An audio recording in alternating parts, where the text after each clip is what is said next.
This is my G53SX, and it has an issue where the screen will not turn on. This doesn't always happen, but it seems to happen for days or weeks at a time, and then it will work sometimes for weeks, sometimes for months, until it will not turn on again. So what happens is that you can see there's the LED for showing that it's plugged in. The adapter is powered on, and however, when I turn it on, the screen remains black. You can see the other lights, the back lights, the hard drive are all active, but the screen just remains black. The power light is on, and you can see the hard drive light flashing. It's actually actively going into my operating system. When it first happened, I actually heard the Windows boot up sound. I no longer do. I presume it's in some sort of recovery menu now because of the failed boots.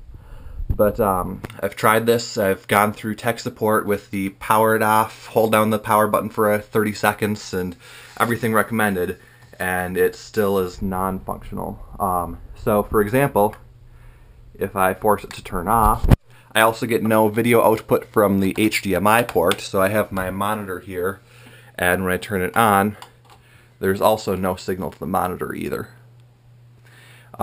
This seems to be, like I said, everything seems to be working except for video output. I can see the processor is working, the hard drive is active, and even audio, like I said, when I first booted up, but there's just no video output. And this has happened sometimes it hasn't worked for a few days or a few weeks, or now it's been a few months since it's worked, but other times it's worked fine for weeks or months at a time, so it's very inconsistent.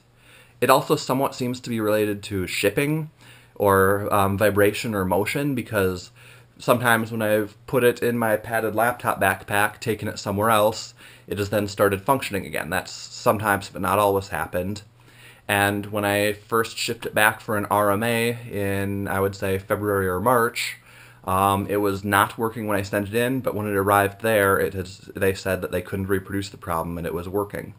And so I got it back. It worked for I think that was the time it worked for a few months, and then it stopped working again. So something is wrong with the video, and it's very difficult to reproduce at times. I mean, it's just inconsistent, so it may work for months at a time and then not work at all for weeks or months. So yeah, I really need this fixed.